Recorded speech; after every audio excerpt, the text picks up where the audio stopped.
Alhamdulillah, innal hamdalillah nahmaduhu hamdan yuwafi ni'amahu wa yukafi'u mazidah wa nasta'inuhu isti'anata man adraka anna al-hidayata mahdu fadlih wa nastahdihi ihda'a man 'alima anna al-iman hayatul qulub wa annahu imadus sa'adah. Asyhadu an la ilaha illallah wahdahu la syarika lah wa asyhadu anna sayyidana Muhammadan abduhu wa rasuluhu la nabiyya ba'dah. Allahumma fasalli wa sallim wa barik wa karrim wa majid wa azim ala sayyidina wa habibina wa maulana Muhammadin wa ala alihi wa sahbihi wa tabi'in wa man tabi'ahum bi ihsanin ila yaumiddin wa ba'd. Fa ya ibadallah, fa inni musikum wa iyaya nafsi bitaqwallah, falnattaqillaha ya ibadallah. Wal muhsin yarhamunallah, inna rahmatallahi qaribun minal muhsinin. Ma'asyiral muslimin zumratal mu'minin rahimakumullah. Alhamdulillah. Pertama, marilah kita bersyukur kepada Allah atas nikmat, ma'unah, inayah serta hidayahnya, sehingga dengan nikmat tersebut kita bisa hadir ke tempat ini. Kita tundukkan kepala kita, kita bersujud kepada Allah, kita beribadah, kita bersyukur, kita berzikir kepada Allah dalam rangka mensyukuri nikmat-nikmat tersebut.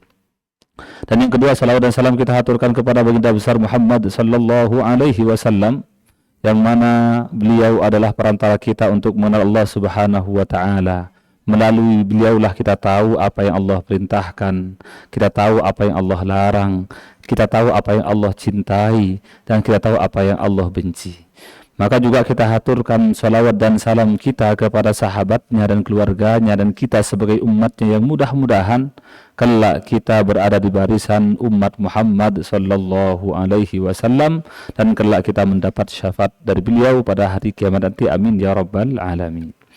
Tentu khatib tidak lupa pada kesempatan kali ini untuk berwasiat, berpesan dengan wasiat yang Allah sampaikan kepada seluruh umat manusia, di mana Allah Subhanahu wa taala berfirman, "Walaqad wassaynal ladzina utul kitaba min qablikum wa iyyakum anittaqullah." Dan sungguh telah kami wasiatkan, kami berpesan kepada Allah, kepada umat-umat terdahulu dari umat ahlul kitab, dan juga kepada kalian wahai umat Muhammad, untuk bertakwa kepada Allah Subhanahu wa taala. Maka tidak ada khatib yang berdiri di atas mimbar seperti ini pada kesempatan khutbah Jumat seperti ini kecuali untuk mengajak bertakwa kepada Allah Subhanahu wa taala. Dan bertakwa hakikatnya adalah melaksanakan semua perintah Allah dan juga menjauhi larangan-larangannya. Jamaah dimuliakan Allah, alhamdulillah kita mendapatkan kesempatan luar biasa di mana Allah memanjangkan umur kita, dan insya Allah sebentar lagi kita akan masuk kepada bulan Ramadan, bulan yang mulia, di mana Allah Subhanahu wa taala melipat gandakan pahala di dalamnya. Allah tabur rahmatnya, Allah turunkan keberkahannya di bulan Ramadan ini. Maka sudah sepantasnya kita untuk kita mempersiapkan diri secara mental, secara fisik, dalam segala hal untuk meningkatkan ibadah kita kepada Allah Subhanahu wa taala di bulan yang mulia ini. Maka sudah saatnya kita berniaga dengan Allah. Sudah waktunya kita berbisnis dengan Allah.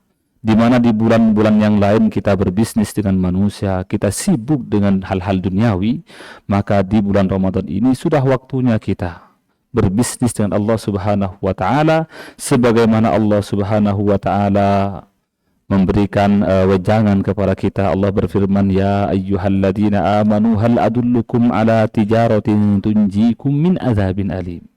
Allah mengatakan, wahai orang beriman, maukah kalian saya tunjukkan kepada kalian sebuah perniagaan, sebuah jual beli, sebuah transaksi yang menyelamatkan kalian dari siksa yang pedih. Maka untuk Allah mengatakan cara berdagang kepada Allah. Allah mengatakan, tu'minuna billahi wa rasulihi wa tujahiduna fi sabilillahi bi amwalikum wa anfusikum dzalikum khairul lakum in kuntum ta'lamun.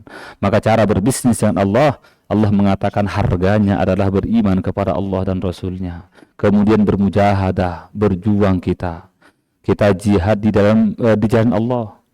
Kita tingkatkan ibadah kita tingkatkan zikir kita, sedekah kita, qiyamul lail kita, dengan harta, dengan jiwa yang mana itu merupakan terbaik kepada kita kalau kita mengetahui kata Allah Subhanahu wa taala. Maka sudah waktunya kita mempersiapkan diri menuju Ramadan. Tapi ingat, jangan kita soleh sendirian. Ingat kita punya keluarga, kita punya tetangga, punya orang-orang sekitar kita, di mana Allah Subhanahu wa taala dalam urusan keluarga Allah mengatakan ya ayyuhalladzina qu anfusakum ya ayyuhalladzina amanu qu anfusakum wa ahlikum nara.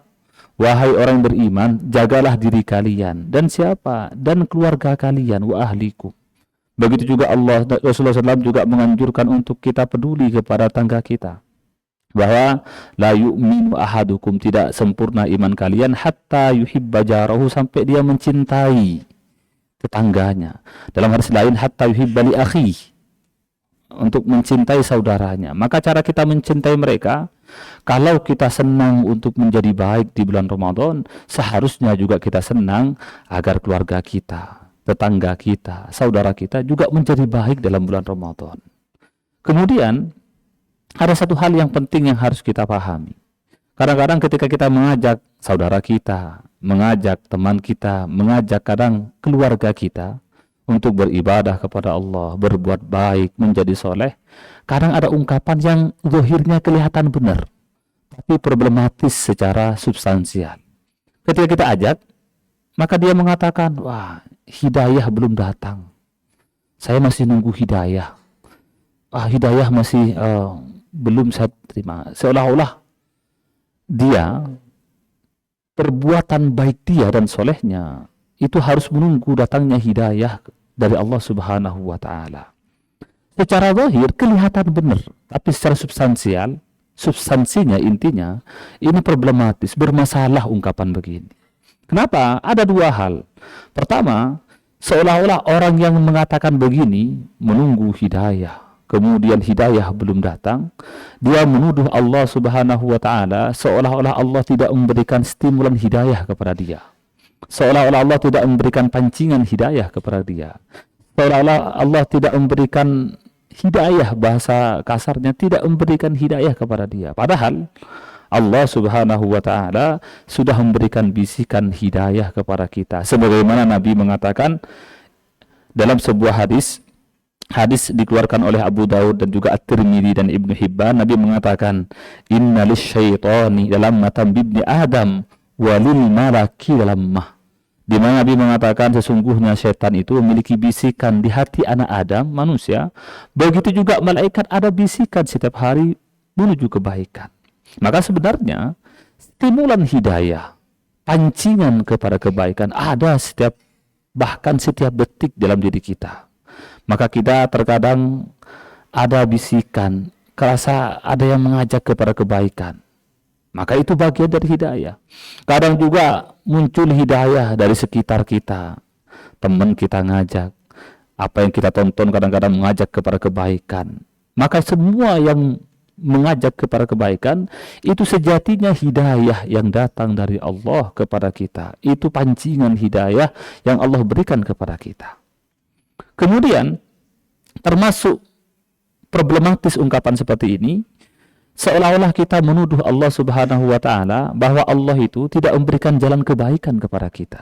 Padahal Allah sudah jelas sekali di dalam Al-Qur'an bahwa dalam penciptaan diri manusia diciptakan dua hal. Ada potensi kebaikan, ada juga potensi keburukan. Di mana Allah mengatakan wa nafsi wa ma sawwaha fa alhamaha fujuraha wa taqwaha, kata Allah. Dan demi jiwa dan penciptaannya, dan juga Allah ilhamkan kepada jiwa itu keburukan dan kebaikan. Maka setiap dari kita ada kebaikan, ada potensi keburukan. Allah juga mengatakan alam naj'al lahu ainain wa lisanan wa syafatain wa hadainahu najdain. Tidakkah kami ciptakan dua mata, kemudian lisan dan dua bibir, dan kemudian kami ciptakan dua jalan untuk dia, jalan kebaikan dan juga jalan keburukan. Kemudian juga Allah mengatakan inna hadainahu sabila imma syakira wa imma kafura. Sesungguhnya kami tunjukkan kepada manusia jalan. Satu, jalan kebaikan dan jalan keburukan. Imma syakiron, maka ada kalanya dia bersyukur ketika mengikuti kebaikan, dan juga ada kalanya dia kufur ketika dia menolak kebaikan itu. Maka jangan sampai kita mengatakan bahwa saya menunggu hidayah. Hidayah belum datang. Hidayah masih belum menjemput. Salah. Kenapa? Harusnya kita mencari hidayah. Harusnya kita menjemput hidayah itu, khususnya di bulan Ramadan. Maka jangan kita tunggu di rumah. Padahal hidayah datang. Dalam diri kita ada bisikan kebaikan. Kadang teman kita mengajak kepada kebaikan. Kadang yang kita tonton ada kebaikannya. Kadang di sekitar kita muncul semua kebaikan. Hanya problemnya, kadang kita berbeda dengan orang-orang terdahulu yang dekat dengan Allah, dengan para nabi, para rasul, para sahabat, para ulama. Perbedaan utamanya adalah responsifnya kita terhadap hidayah itu. Bukan tidak ada hidayah, ada ajakan, ada pancingan, stimulannya ada, tapi responnya yang berbeda. Contohnya, saya contohkan. Ini luar biasanya Rasul SAW merespon hidayah itu. Suatu ketika ada hadis an Abi Sirwa'ah, Uqbah bin Harith, beliau cerita. Suatu ketika saya salat asar di belakang Nabi, tiba-tiba Nabi salatnya cepat sekali, kemudian salam, kemudian Nabi melangkahi bahu orang-orang di pinggirnya, di belakangnya. Nabi masuk ke rumahnya, kemudian Nabi kembali. Nabi kemudian mengatakan, saya tahu kalian heran apa yang saya lakukan, kata Nabi. Tapi Nabi mengatakan, sebabnya adalah zakartu syai'an min tibrin indana fakarihtu an yahbisani fa'amartu bikismatih, kata Nabi. Saya tadi itu, kata Nabi, cepat-cepat salam, tidak seperti biasanya. Kemudian saya melangkahi bau di belakang, ma'asaf di belakang, yang mana kadang-kadang Nabi melarang hal itu. Karena kata Nabi, saya ingat ada emas yang belum dibagi, kata Nabi. Ada uang yang ada di rumah belum dibagi. Maka Nabi cepat-cepat kembali ke rumahnya, diambil semua emasnya, dibagi di saat itu juga. Begitu juga contoh yang lain misalnya, di mana para sahabat begitu responsif, begitu cepat sekali menggapai hidayah.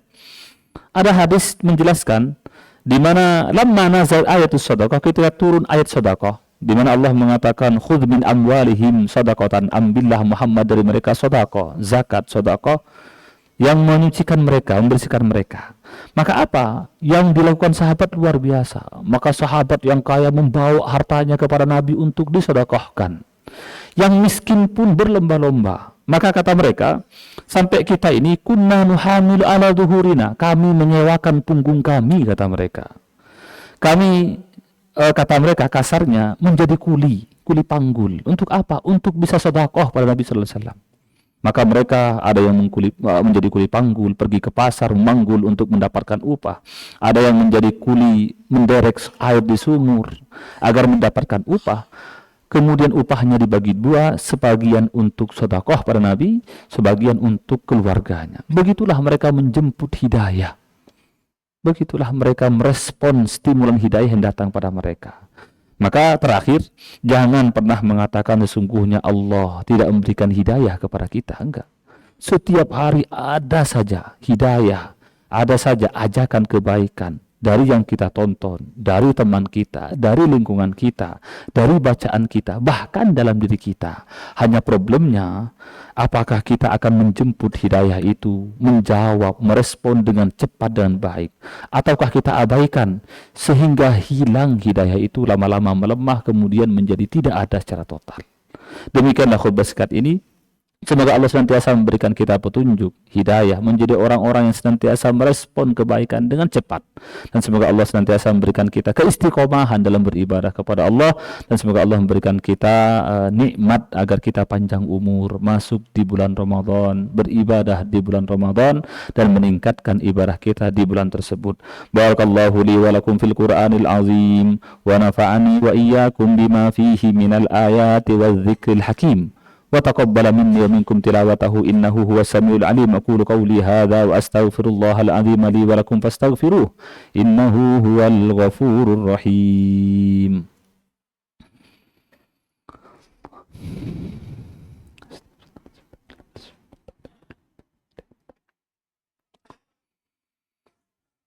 Alhamdulillah hamdan katsiran kama amar wa ashkuruhu wa qad ta'adzana bizzati liman syakar. Asyhadu an la ilaha illallah wahdahu la syarika lahu irghaman liman jahada bihi wa kafar. Wa asyhadu anna sayyidana Muhammadan abduhu wa rasuluhu sayyidul insi wal bashar wa ala alihi wa sahbihi mattasar ainun binadari wa udrun bi khabar amma ba'd. Fa ya ayyuhan nas ittaqullaha ta'ala wa daril fawahisha ma dhahara minha wa ma batan wa hafidu ala ta'ati wa huduril jum'ati wal jama'ah wa alamu anna Allah amarakum bi amrin bada'a fihi bi nafsihi wa thanna bi malaikatil musabbihati bi qudsih wa qala ta'ala wa lam yazal qailan alima innallaha wa malaikatahu yusalluna 'alan nabiy ya ayyuhalladzina amanu sallu 'alaihi wa sallimu taslima. Allahumma salli ala Muhammad wa ala ali Muhammad kama sallaita ala Ibrahim wa ala ali Ibrahim wa barik ala Muhammad wa ala ali Muhammad kama barakta ala Ibrahim wa ala ali Ibrahim fil alamin innaka Hamidum Majid. Wardallahumma an khulafa'ir rasyidin sadatina Abi Bakrin wa Umar wa Utsman wa Ali wa anis sahabati wat tabi'in wa man tabi'ahum bi ihsanin ila yaumiddin. Allahumma ighfir lil muslimina wal muslimat wal mu'minina wal mu'minat al ahya'i minhum wal amwat bi rahmatika ya wahibal atiyat. Allahumma adfa' anna al ghala wal waba waz zina waz zalazil wal mihan wa su'al fitan ma dhahara minha wa ma batan عن بلادنا هذا خاصة وعن بلاد المسلمين عامة يا رب العالمين. اللهم اجعل جمعنا هذا جمعا مرحوما وتفرقنا من بعده تفرقا مأسوما ولا تجعل اللهم فينا ولا مينا ولا من يتبعنا شكيا ولا مطرودا ولا محروما. ربنا آتنا في الدنيا حسنة وفي الآخرة حسنة وقنا عذاب النار. عباد الله إن الله يأمر بالعدل والإحسان وإيتاء ذي القربى وينهى عن الفحشاء والمنكر والبغي يعظكم لعلكم تذكرون. فاذكروا الله العظيم يذكركم والله يعلم ما تصنعون. أقم الصلاة.